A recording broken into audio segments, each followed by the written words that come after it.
Olympics കോഴിയോ? വണ്ടി ഇപ്പൊ വന്ന് പോയിട്ടുണ്ടാവും. എവിടുന്ന്? ഇന്ത്യൻ വണ്ടിയെ പറ്റി മോള് തീരെ പരിഭ്രമിക്കണ്ട. അയ്യോ, മുണ്ടിൽ മുഴുവൻ ചളിയായല്ലോ. അച്ചോട്ടെ മുണ്ട് മാറ്റിട്ട് പോരാ.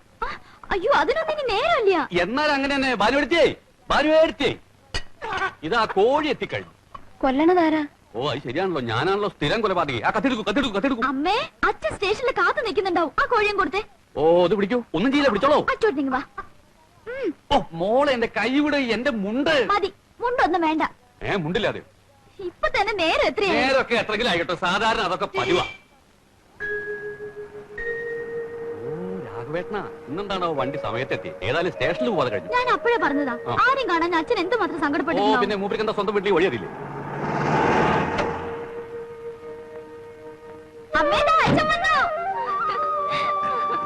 അച്ഛാ, രാവിലെ മുതൽ ഞാൻ ഇറങ്ങി നിൽക്കുക. ഈ അച്ചോട്ടം കാരണം സ്റ്റേഷനില്. അയ്യോ, ഞാൻ കാരണല്ല, കോഴി കാരണം. ഞാൻ അവരൊന്നും ഇല്ലാത്തോണ്ടല്ലേ ഞാൻ തന്നെ ഇറങ്ങി പുറപ്പെട്ടത്. പക്ഷേ ഞാൻ കോഴി. അയ്യോ, ഞാൻ കോഴിയല്ല, ഭാനുവേടുത്തി.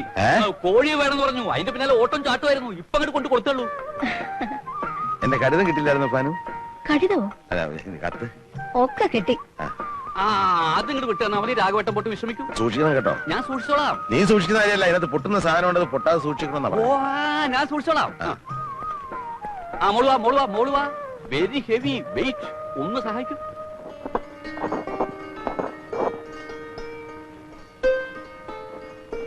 മോളെ, കുറച്ച് മല്ലിയലയും വെളുത്തുള്ളിയും കൂടി അരച്ചോളൂ. അയ്യേ, അതൊക്കെ ചേർത്ത് വൃത്തിയേടാക്കണോ അമ്മേ? അച്ഛൻ അതൊക്കെ ഇഷ്ടാകുന്ന വെച്ചാ എന്താ ചെയ്യാ? അരച്ചിട്ട് ഈ ഉള്ളിയും കൂടി ഒരിച്ചു വെച്ചോളൂ.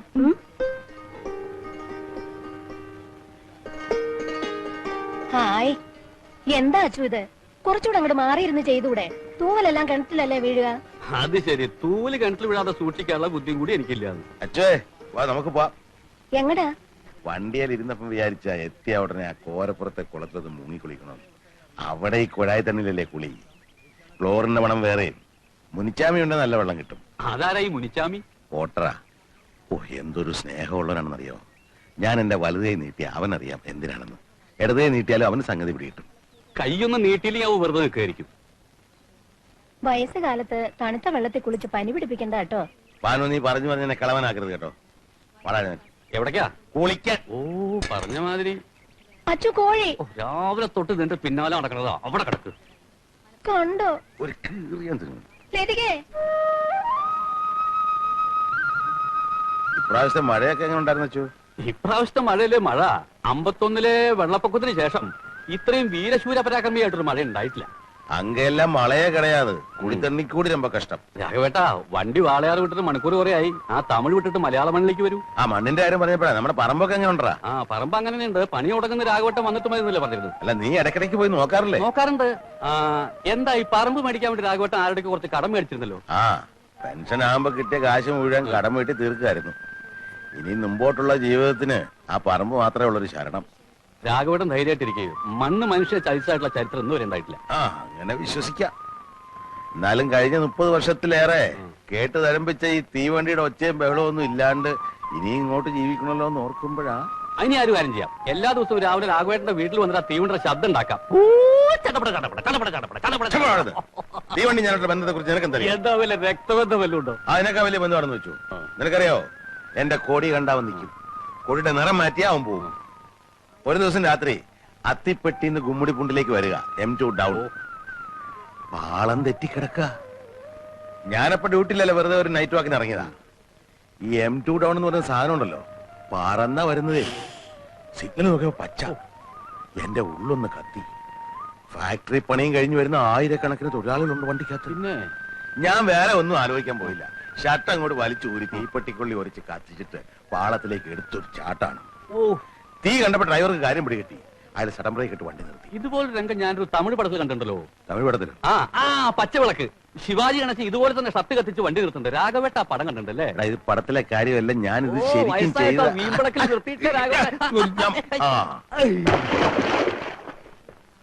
Pandit Jawaharlal Nehru, one of the greatest figures in the world's history. He was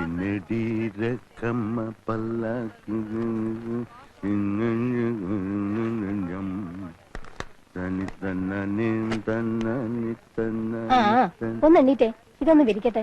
നീയല്ലേ പറഞ്ഞ പ്രശാന്തനം ഒന്നും പഠിക്കുന്നില്ലെന്ന്. കുട്ടികളെ വെറുതെ കുറ്റം പറയല്ലേ ബാനു.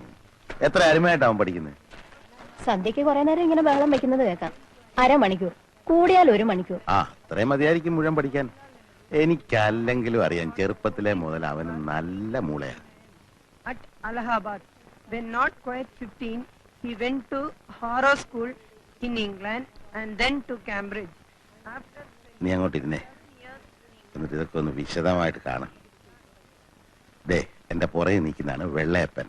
ഏ, വെള്ളയപ്പോ? അപ്പോ അല്ല, അപ്പൻ, വെള്ളയപ്പൻ. ഓരോ പേരുകളെ. ഇത് വെള്ളിയപ്പൻ. ആഹാ, പിന്നെ അപ്പനോ? ആ, ഇവങ്ങ ബ്രദേഴ്സ്.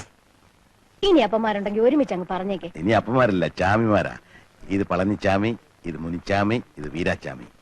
ഇത്തിരി കൊള്ളാവുന്ന പേരുള്ള ആരും നിങ്ങളുടെ കൂട്ടുകാരായിട്ടില്ലേ? എടീ, ഇതൊക്കെ അവിടെ ഒന്നാന്തരം പേരുകളാ. അയ്യേ. അച്ഛാ, രാത്രി എന്താ കഴിക്കാൻ വേണ്ടത്? രാത്രിയില് ഇലിമ്പിച്ച ശാതം മതി, അല്ലെങ്കിൽ വേണ്ട പുളിയോദര. അവക്ക് അതൊന്നും ഉണ്ടാക്കാൻ അറിയില്ല. പഠിച്ചില്ലേ മോളെ? അച്ഛൻ എത്ര പ്രാവശ്യം പറഞ്ഞു തന്നതാ? മറന്നുപോയി അച്ഛാ. നിങ്ങൾ ഇനിയെങ്കിലും മനുഷ്യന്മാര് കഴിക്കുന്ന എന്തെങ്കിലും കഴിക്കാൻ നോക്ക്. ആ, മോളൊരു കാര്യം ചെയ്, തൈര് ശാതം മതി.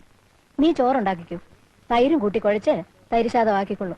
ആ, അങ്ങനെയല്ല ബാനു. അങ്ങനെ തന്നെയാണ് ബാനു. അവിടെ ആയിരുന്നപ്പോ അവിടുത്തെ ഭക്ഷണം, ഇനി ഇവിടെയല്ലേ, ഇവിടുത്തെ ഭക്ഷണം കഴിച്ചാ മതി. അത് മതി, ചെല്ല. ആ മോളെ, രാത്രി അച്ഛന് വാഴപ്പഴം വേണം. എനിക്കിത് കേൾക്കുമ്പോഴാ വാഴപ്പഴം, കാളപ്പഴം, വാഴപ്പഴം ഒക്കെ ഇവിടെയുണ്ട്. 33 കൊല്ലം തമിഴ്നാട്ടിൽ കഴിച്ചു കൂട്ടിയോനല്ലേ ഞാൻ. അതിനെന്താ, 5-8 കൊല്ലം ഞാനും ഉണ്ടായിരുന്നില്ലേ? ഒരൊറ്റ തമിഴ് വാക്ക് പോലും ഞാൻ പറയുന്നില്ലല്ലോ. ആ, അത് കള. ലതിക നീ പരീക്ഷ എഴുതുന്നില്ലേ? എന്തിനാ വെറുതെ കാശ് കളയാൻ? ഇത്രയൊക്കെ പഠിച്ചാ മതി. എനിക്ക് പിള്ളേരുടെ കാര്യം ആലോചിക്കുമ്പോഴാ സമാധാനം കിട്ടാത്തത്. പ്രഭാകരനും പ്രകാശനും മുഴുവൻ സമയവും രാഷ്ട്രീയ പ്രവർത്തനമാണ്. അതിനെന്താ, ഇന്നത്തെ കാലത്ത് അരശിയൽ നല്ല ഏർപ്പാടാ. നീ പഴഞ്ചനായതുകൊണ്ടാ ദഹിക്കാത്തത്. എടി, 33 വർഷം റെയിൽവേക്കാരനായിരുന്ന എന്നെ ആരറിയും? ചില വോട്ടർമാർ കണ്ടാൽ സലാം വെക്കും, അത്ര തന്നെ. അതേസമയം ഒരു പൊതുപ്രവർത്തകന്റെ വളർച്ചയെന്ന് പറഞ്ഞാൽ ഇന്ത്യൻ പ്രസിഡന്റ് വരെ ആകാം. മഹാത്മാഗാന്ധി, സുഭാഷ് ചന്ദ്രബോസ്, ഗോഖലെ, വല്ലഭായ് പട്ടേൽ, ഇങ്ങനെയുള്ള അരസ്യൽവാദികളില്ലായിരുന്നു നമുക്ക് സ്വാതന്ത്ര്യം കിട്ടുമായിരുന്നു. വണ്ടി മക്കൾക്ക് പറ്റിയ അച്ഛൻ തന്നെ. ഒരുത്തനെ LLB വരെ പഠിപ്പിച്ചു, അവൻ കോടതി പോണില്ല. മറ്റവൻ BSc പാസ്സായിട്ടും ജോലിക്ക് ശ്രമിക്കുന്നില്ല. സത്യപ്രതിജ്ഞ എന്നും പറഞ്ഞ് തിരുവനന്തപുരത്ത് പോയിരിക്കുക. രണ്ടാളും തമ്മിലാണെങ്കിലോ കീരിയും പാമ്പും. പണ്ട് മുതലേ നിന്റെ കുഴപ്പം ഇതാ, നിസാര കാര്യത്തിന് വേവലാതി പിടിക്കും. ഞാനേ നല്ല നിമ്മതിയായിട്ട് ഇനിയുള്ള കാലം കഴിയാൻ വന്നതാ. മക്കളെ കുറ്റം പറഞ്ഞ് നീ എന്റെ നിമ്മതി കെടുത്താതെ.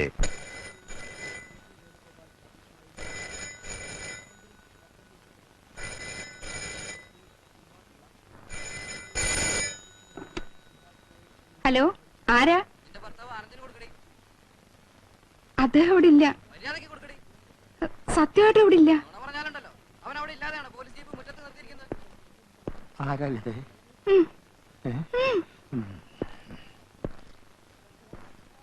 Sub inspector Anandan speaking. അധികകാലം ആനന്ദിക്കേണ്ടി വരില്ല. നിന്റെ അന്ത്യം അടുത്തു കഴിഞ്ഞു. ഞങ്ങളുടെ പാർട്ടി പ്രവർത്തകരെ തല്ലിച്ചതച്ച് നീ കുറെ സൂചിച്ചില്ലടാ. നീ എന്ത് വിചാരിച്ചു ഞങ്ങൾ ഇനി അധികാരത്തിൽ വരില്ലെന്നോ? അല്ല സുഹൃത്തെ, ഞാൻ ഒന്നും പറയണ്ട കഴുത. നിങ്ങളാരാ? നിന്റെ കാലൻ. ആരാ? കാലൻ?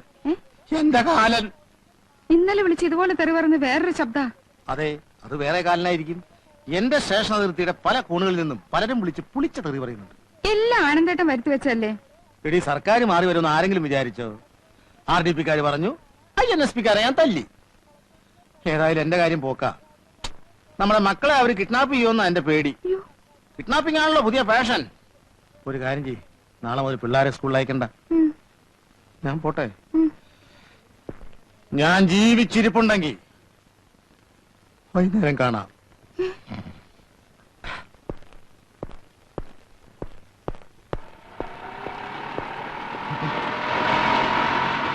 അയ്യോ, ഗുണ്ടകള് വരുന്നു. ഗുണ്ടകള് എത്ര ഗുണ്ടകളുണ്ടല്ലേ? ഗുണ്ടകളല്ല, അച്ഛനാ. ഏതച്ഛൻ? എന്റെ അച്ഛൻ. നിന്റെ സ്വന്തം അച്ഛനോ? പിന്നെ അച്ഛനെ വാടകയ്ക്ക് കിട്ടുവോ?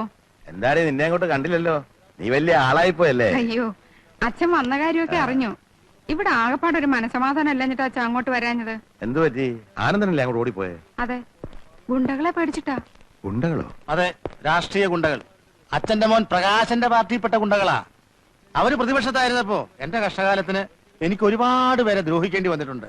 അതിന് അവരിപ്പോ പ്രതികാരത്തിന് ഉപയോഗിക്കുക. ആഹാ, ആരെ നമ്മൾ അന്തമാതിരി ദ്രോഹിക്കാൻ പാടില്ല ആനന്ദ. എന്ന് വെച്ചാ ഭരണത്തിലിരിക്കുന്ന പാർട്ടി പറയുമ്പോ ചെയ്യാതിരിക്കാനൊക്കോ? പ്രകാശൻ ഇപ്പൊ ഭരിക്കുന്ന പാർട്ടിയുടെ ഏതാണ്ട് വലിയ നേതാവൊക്കെയാണെന്ന് പറയുന്ന കേട്ടല്ലോ. എന്ത് നേതാവ്? അല്ലാതെ ഒരു ഞാഞ്ഞൂള് വിചാരിച്ചാലും തടി രക്ഷപ്പെടുത്താൻ പറ്റുവേ. അതിന് അവനോടൊന്നും ഇവിടെ വരാൻ പറഞ്ഞിട്ട് തിരിഞ്ഞു നോക്കിയിട്ടില്ല. അയ്യോ, അവൻ സത്യപ്രതിജ്ഞ അടങ്ങി തിരുവനന്തപുരത്ത് പോയിരിക്കുക. അച്ഛൻ ഇങ്ങോട്ട് കയറിയിരുന്നാട്ടെ.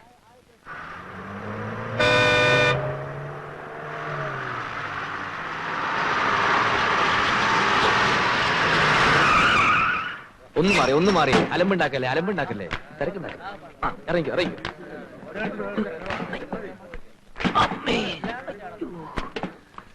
ഒന്നുകൂടി ലോറിയുടെ കാര്യം നമുക്ക് വൈകുന്നേരം സെറ്റിൽ ചെയ്യാം. ഹലോ KRP, എങ്ങനെയുണ്ടായിരുന്നു സത്യപ്രതിജ്ഞ ചടങ്ങ്? സത്യം പറഞ്ഞ കലക്കി. വിശദമായിട്ട് ഞാൻ പിന്നെ പറയാം. ഒന്ന് നടു നിവർത്തണം. 400 കിലോമീറ്റർ അങ്ങോട്ടും 400 കിലോമീറ്റർ ഇങ്ങോട്ടും ലോറിയിൽ ഒരു ഒറ്റ നിപ്പായിരുന്നേ. വൈകുന്നേരത്തെ കാര്യങ്ങളൊക്കെ റെഡിയല്ലേ? ഒക്കെ റെഡി. എന്നാ പിന്നെ വൈകുന്നേരം നന്ദി പ്രകടനത്തിന് കാണാം. ശരി. ജയ് ഹിന്ദ്. കലക്കി മറിച്ചു. ഹോ, കേരളം കണ്ട ഏറ്റവും വലിയ ചടങ്ങ്. ഒന്ന് വന്ന് കാണേണ്ടതായിരുന്നു മോളെ. പൂഴി വാരി എറിഞ്ഞ നിലത്ത് വീഴാത്തത്ര ജനക്കൂട്ടം. കതറിന്റെ ഒരു കടലല്ലേ തിരുവനന്തപുരത്ത് ഇളകി മറിഞ്ഞത്. അമ്മേ, സത്യവാചകം ചൊല്ലുന്നു നമുക്ക് കേൾക്കാനൊക്കില്ലമ്മേ. CM ഹാളിൽ പ്രവേശിച്ച് ചടങ്ങ് കഴിയുന്നവരെ ഭയങ്കര കരഘോഷമാണ്. പക്ഷെ എനിക്ക് മുൻവശത്തിന് ഇരിക്കാൻ സീറ്റ് കിട്ടിയോണ്ട് കാര്യങ്ങളെല്ലാം ഭംഗിയായിട്ട് കാണാൻ കഴിഞ്ഞു. മുൻവശത്തോ? അതെ, മുൻവശത്ത്. ഏറ്റവും മുമ്പിൽ ഞങ്ങൾ 31 പേരായിരുന്നു. ഒരു വരിയിൽ 31 കസേരയാ. ഹാളിൽ കിടക്കാൻ പറ്റാത്ത സാധാരണ പ്രവർത്തകർക്ക് ചടങ്ങ് കാണാൻ പുറത്ത് 123 TV സ്ഥാപിച്ചിരുന്നു. പക്ഷെ TV അത്ര ക്ലിയർ അല്ലായിരുന്നു. മൊത്തത്തിലൊരു മങ്ങല്. ഒരുപാട് രസങ്ങളൊക്കെ പറയാനുണ്ട്. വിശന്നിട്ട് വയ്യമ്മേ, കാര്യമായിട്ട് എന്തെങ്കിലും എടുത്ത് കഴിക്കാൻ വെക്കേ. പോത്തുപോലെ 2 ആമക്കളുണ്ടായിട്ട് അച്ഛനെ സ്റ്റേഷനിൽ നിന്ന് കൂട്ടിക്കൊണ്ടുവരാൻ ഒരുത്തനുമില്ല. മല മറിച്ചിട്ട് വന്ന് കിടന്ന് പ്രസംഗിക്കുക. അച്ഛനെപ്പോ വന്നു? അമ്മയുടെ മൂത്ത മോൻ ഇവിടെ ഉണ്ടായിരുന്നല്ലോ. ഇലക്ഷന് തോറ്റ് തുന്നമ്പാടിയ ഒരു സഖാവ്. മൂപ്പരെവിടെ? കാണാൻ കൊതിയാവുക അതുകൊണ്ടാ. ഓഹോ, പിന്നെ വഴക്കുണ്ടാക്കാനുള്ള പദ്ധതിയായിട്ടാണ് നിന്റെ വരവ് അല്ലേ? അയ്യോ, ഇനി എന്ത് വഴക്ക്? ഒന്ന് നേരിൽ കാണുക, മൂപ്പരുടെ പാർട്ടി അകാലത്തിൽ അന്തരിച്ചതിനുള്ള ഒരു അനുശോചനം രേഖപ്പെടുത്തുക, അത്രേ ഉള്ളൂ. പ്രകാശ, നിങ്ങൾ തമ്മിലുള്ള ഒരു സംസാരവും ഇവിടെ വേണ്ട. ഒന്നും അല്ലെങ്കിൽ നിന്റെ ചേട്ടനല്ലേടാ. തെരഞ്ഞെടുപ്പിന്റെ റിസൾട്ട് അറിഞ്ഞ പിന്നെ അവൻ ഇങ്ങോട്ട് കേറിയിട്ടേ ഇല്ല. നിന്നെ പേടിച്ചിട്ടാ. ഇന്നലെ രാത്രി ജംഗ്ഷനിൽ വെച്ച് കണ്ടുവന്ന് അച്ചു പറയണ കേട്ടു. ഓഹോ, എന്നാൽ എനിക്ക് സന്തോഷമായി. ഈ അവസ്ഥയെ തന്നെ വേണം എനിക്ക് മൂപ്പര് നേരിട്ട് കാണാൻ. അമ്മയ്ക്കറിയോ, ഈ ഇലക്ഷന്റെ ഇടയ്ക്ക് 9-ാം വാർഡിലിട്ട് എന്നെ തല്ലിക്കാൻ വരെ പ്ലാൻ ചെയ്ത ആളാ ചേട്ടൻ. ആര്? പ്രഭാകരനോ? അമ്മ എന്തറിഞ്ഞു? അതൊക്കെ പോട്ടെ, ആദ്യം സ്ട്രോങ് ആയിട്ട് ചായ ഞെടുത്തേ. കാലത്തെ പരിപാടികൾ നടക്കട്ടെ. വേദത്തിൽ വെള്ളം ചൂടാക്കിയടി. മേലാകെ അസല് വേദന. അങ്ങോട്ടും ഇങ്ങോട്ടും കാറിലൊരു ഒറ്റ ഇരിപ്പായിരുന്നേ. കാറിലോ? ലോറി പുറത്തല്ലേ? ഏയ്, ഞാനും മണ്ഡലം പ്രസിഡന്റ് കാറിലായിരുന്നല്ലേ. നോണ പിന്നെ നിന്നോട് നുണ പറഞ്ഞിട്ട് വേണമല്ലോ എനിക്ക്. പോയി വെള്ളം ചൂടാക്കടി. സത്യപ്രതിജ്ഞ നടക്കുന്ന ഹാളിലും TV ഉണ്ടായിരുന്നോ? ഹാളിലെന്തൊരു TV? ചടങ്ങ് നമ്മൾ നേരിട്ട് കാണുകയല്ലേ. ചടങ്ങ് കഴിഞ്ഞ ഉടനെ തന്നെ CM ന്റെ അടുത്ത് വന്ന് തോളി തട്ടിട്ട് പറഞ്ഞു, വെൽ ഡൺ മൈ ബോയ്.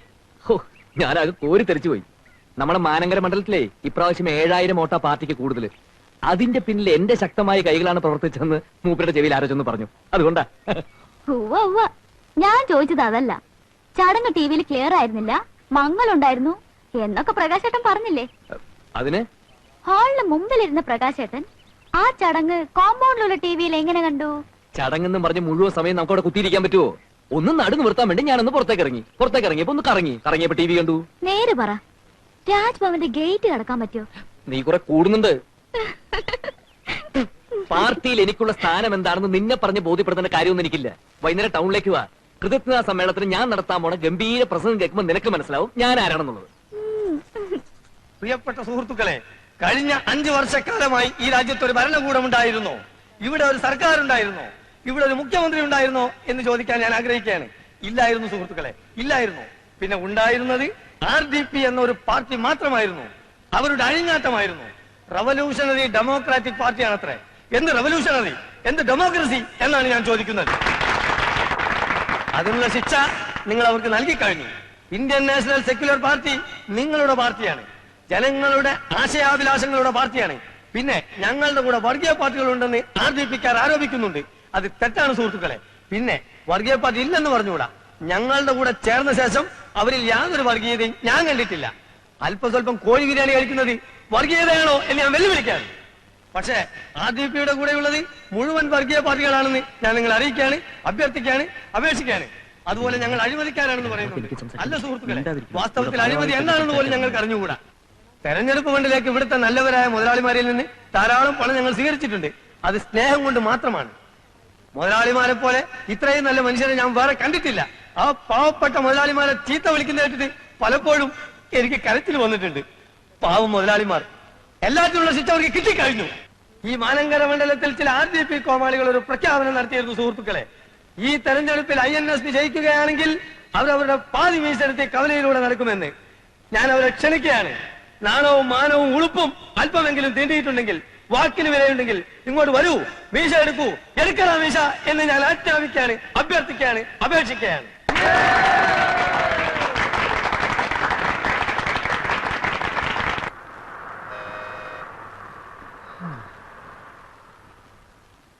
ആ തേണ്ടി RDPയുടെ തൊലി ഇരിക്കുകയാണ് ഉത്തമ. സഹിക്കല്ലാതെ എന്ത് ചെയ്യാ? അവര് ജയിച്ച പാതി മീശ എടുക്കാന്ന് പറഞ്ഞത് കോട്ടപ്പള്ളിയല്ലേ? അതെ, ഇങ്ങനെ ഒരു വിധി എഴുത്തുണ്ടാവുമെന്ന് സ്വപ്നത്തിൽ പോലും വിചാരിച്ചല്ലോ. എന്താ ഉത്തമ ജനങ്ങൾ നമ്മളോട് ഇങ്ങനെ പെരുമാറിയത്? അതേ, ഒരു പാർട്ടിയിലും പെടാത്ത നിഷ്പക്ഷമതികളായ കുറെ ജനങ്ങളുണ്ടല്ലോ, ആ തെണ്ടികളായി ഇത്തവണ നമ്മളെ പറ്റിച്ചത്. നമ്മുടെ ഗവൺമെന്റ് എന്തൊക്കെ ജനങ്ങൾക്ക് കൊടുത്തു? കൂടുതലും വാഗ്ദാനങ്ങളാ കൊടുത്തത്. ഉത്തമ, നമ്മുടെ പാർട്ടിയെ നമ്മൾ തന്നെ വിമർശിക്കരുത്, അതും ഇന്നത്തെ ചുറ്റുപാട്. ഞാൻ ആലോചിച്ചപ്പോ ഒരു കാര്യം തോന്നിപ്പോവാണ്. എന്തേ? ജനങ്ങൾ സമ്പൂർണ്ണ സാക്ഷരത നേടിയതാണ് നമുക്കടിയായത്. എങ്ങനെ? സാക്ഷരത നേടിയപ്പോ ജനങ്ങൾക്ക് വിവരം വന്നല്ലോ. അതുകൊണ്ടാണോ ഇത്തവണ അവർ നമുക്ക് വോട്ട് ചെയ്യാത്തത് എന്നാണ് എന്റെ സംശയം. അത് ശരിയാ, ജനങ്ങൾക്ക് നല്ല ബുദ്ധി വന്നാ പിന്നെ അവരെല്ലാ പാർട്ടിക്കാരെയും കല്ലെറിഞ്ഞ് കൊല്ലാനിടയുണ്ട്. മറ്റ് സംസ്ഥാനങ്ങളിലൊക്കെ എന്ത് സുഖ, സിനിമാ നടനോ നടിയോ ആരെ വേണമെങ്കിലും അവർ ജയിപ്പിക്കും. കാരണം അവിടെ സാക്ഷരതയില്ല, വീരാരാധന മാത്രമല്ലേ ഉള്ളൂ. അതൊക്കെ പോട്ടെ, ചില്ലറ വല്ലതുണ്ടോ പരിപ്പുടക്കും ചായക്കും? എല്ലാം തീർന്നില്ലേ? തെരഞ്ഞെടുപ്പ് കഴിഞ്ഞ പിന്നെ വീട്ടിൽ കയറിയിട്ടില്ലല്ലോ, പിന്നെ ഇവിടുന്ന കാശ്. എന്റെ അനുജനുണ്ടല്ലോ, ആ അലവലാതി അവിടെ നിന്നോണ്ട് എന്നെ നോക്കി ചിരിക്കുക. എങ്ങനെ ഞാൻ അവനെ ഫേസ് ചെയ്യും? വീട്ടിൽ പോവാതിരുന്ന വിശന്ന് ചാവുകയും ചെയ്യും. എന്നായാലും ഫേസ് ചെയ്തല്ലേ പറ്റൂ കോട്ടപ്പള്ളി. അതെ, തെരഞ്ഞെടുപ്പിൽ എന്തായാലും ജയിക്കുമെന്ന് വിചാരിച്ച് ഞാൻ പല വെല്ലുവിളികളും നടത്തിയതാ. ആകെ അബദ്ധമായി.